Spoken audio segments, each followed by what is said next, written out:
Hello, welcome back to the Dividend Experiment, the channel that can help you build a portfolio that pays your bills.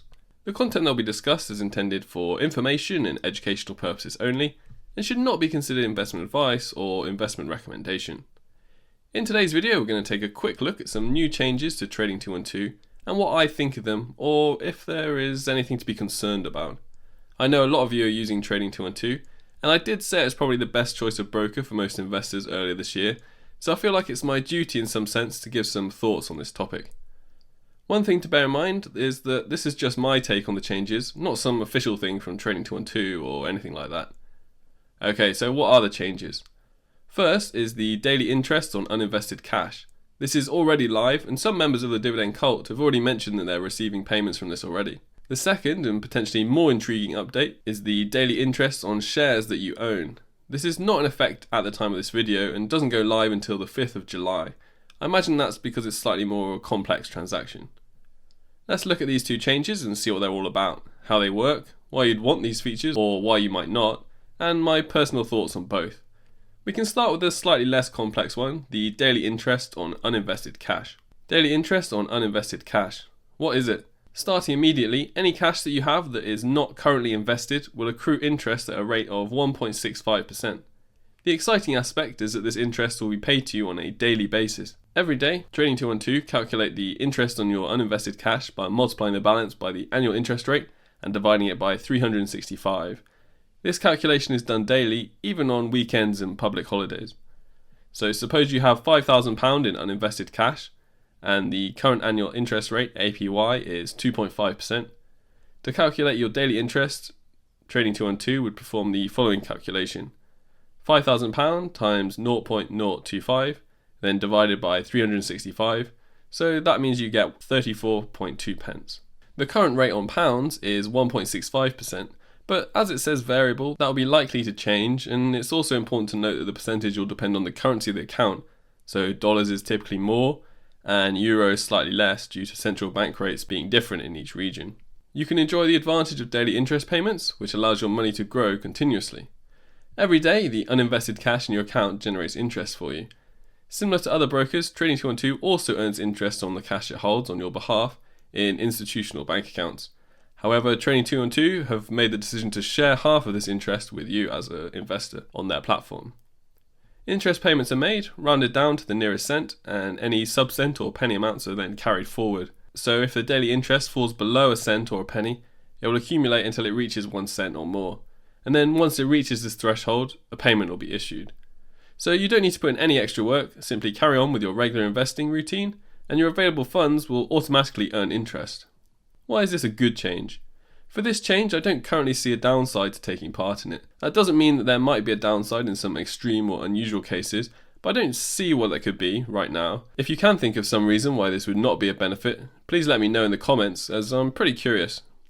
The other point to make is that you can turn it off if you don't approve of it for whatever reason, and you have the flexibility to opt out at any time by accessing the interest on cash dashboard within the Trading 212 app. In the event that you choose to opt out, that does mean that Trading 212 may still continue to earn interest on your balance, so it's essentially just reducing the amount of potential income that you are getting from your own portfolio. What do I think about this? Now, this isn't the best possible rate of interest you can get on your easily accessible cash, and there are of course much better rates if you want to fix and lock up your money for a certain length of time.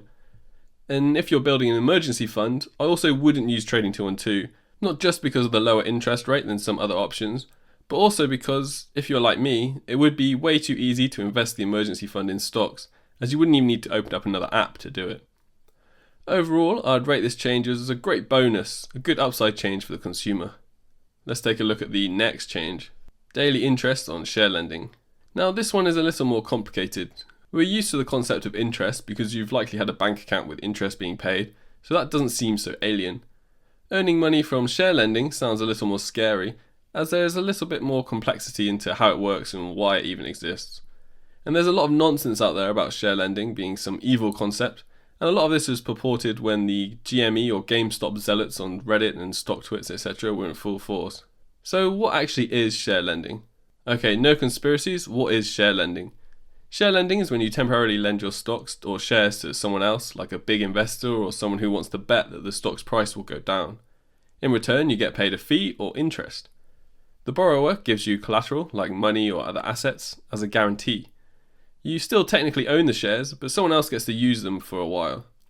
Lending out your shares can be good because you make extra money without changing your investment plans.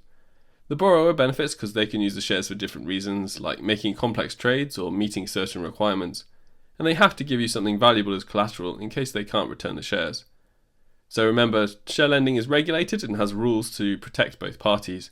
It helps keep the markets running smoothly and allows people to do different types of trading.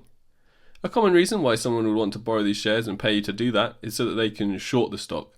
When someone wants to bet that the stock's price will go down, aka shorting, they usually need to borrow the shares from someone who already owns them, and this is where share lending comes in. The person who wants to bet against the stock borrows the shares from another person or company through a share lending agreement. They then sell the borrowed shares, hoping to buy them back at a lower price. Share lending makes it possible for people to borrow the shares that they need to make these type of bets. The person who lends the shares, in this case it would be us, earns a fee or interest for letting someone else use their shares temporarily. The borrower benefits because they can sell the borrowed shares and potentially make a profit if the stock's price goes down. It's important to know that share lending isn't just for shorting stocks. People can borrow shares for other reasons, like trying out complicated trading strategies or meeting certain requirements. Overall, share lending and shorting a stock are connected because share lending lets people borrow shares to make short bets. It's a way for different trading strategies to happen and helps keep the market flowing smoothly. So it's not some evil conspiracy. And if you're confident in your thesis on a stock and not worried about other people's opinions, then this is great as you're getting paid for other people being wrong or having the wrong thesis which is different to yours. So how does it work on Trading 212 and is this new feature good? Basically, Trading 212 were doing this anyway, but now they're splitting it 50-50 with you. So overall, this is a good thing for consumers in my opinion. Trading 212 lends shares from your portfolio to borrowers and receives interest in exchange. They split all the interest equally with you. Share lending is fully automatic and will never cause delays when you're trying to sell a stock, and you still get paid dividends in full.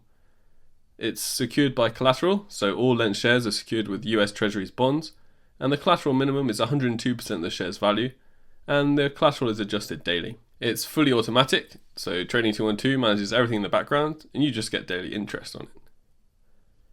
And by taking part in the program, there is no restrictions to your trading. Trading 212 state that share lending will never cause delays or prevent you from selling shares, and you still get the dividends you wanted paid in full. And for us dividend investors that might be worried about dividends going missing, you still get paid the dividends in full. And finally, there's complete transparency from the Trading 212 side, so you can see which stocks are lent out and how much interest you're earning on each of them. And here is the current at the time of making this video, and bear in mind that the exact figures and numbers will definitely change in the future, as it's dependent on a range of factors, but here are the current example numbers you can expect from a range of different types of stocks. Typically, growth stocks that have more interest in being shorted or have higher volatility are likely to get more money in interest. There are no commitments and you can disable share lending with a single tap on the app, and it takes 2 days for the program to wind down fully. So are there any downsides? When it comes to share lending, there are risks involved and you should know them in case you thought this was a free lunch or something. Trading 212, however, have taken steps to manage these risks and ensure the safety of your investments. So one risk is that the borrower may not return your shares. However, Trading 212 have implemented safeguards to protect your investment. Your shares are supported by collateral in the form of US Treasuries, as we mentioned earlier, and that's similar to other client investments. This ensures that the value of your shares are secured even if the borrower fails to return them. Another risk is intraday price volatility, where the value of your lent shares can fluctuate.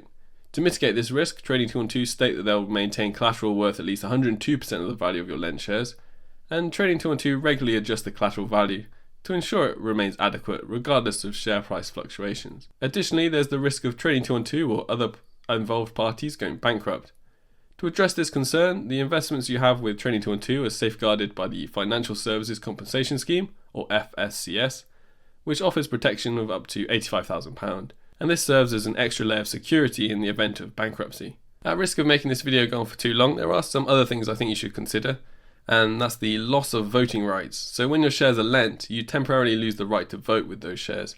And this is a bigger concern for larger investors, but for small individuals like us who hold smaller amounts of shares, the loss of voting rights is not really significant, in my opinion. Shares might be used for shorting, And as we've discussed in detail earlier, borrowed shares can be used for shorting, which can potentially impact the value of the stock. Dividend taxation. In most cases, you'll receive dividends as usual. However, in rare situations, you may receive a manufactured payment of the same amount instead of the actual dividend. So you get the same amount that you would get as a dividend, but in different countries they might have varying tax rules for these types of payments. And this all depends on where you live or where your tax residency is. Lending in the ISA. One last thing to consider, and that's for those investors who are using the ISA. Share lending is not available to you due to HMRC regulations. So that's a good and bad thing. Final thoughts. Overall, at first, people may seem concerned by these changes. My personal opinion is that these changes are not something to worry about, and more like a nice bonus on what you were essentially doing anyway. Neither of these are currently game-changing updates to Trading 212, but as they are, in the majority, just more upside to the consumer, and it pushes Trading 2 a little higher in my perception of the best brokers out there. Is there anything major that you think I've missed? And just a heads up, if there are some nutter conspiracies about GME, GameStop shares, or synthetic shares, or matrix attacks, or whatever, I'll probably ignore it. But if there are any double-digit IQ or higher responses, then I'd love to see your thoughts in the comments. If you liked this video, and if you made it this far, I'm guessing you probably did, then I have some good news for you. I'm giving away my PDF guide to the 10 dividend investing commandments, or the criteria that I use to pick dividend paying stocks, and I'm giving it away to you for free. All you need to do is submit your email in the link below and it'll get delivered to your inbox straight away. Again, that's for free. But that's not the only benefit of joining the email. You also get updates on the almost daily dividend portfolio, interesting stock ideas or news, and special deals and free stuff that I can share with you. Thanks for watching, and I hope to see you on the next video. See you!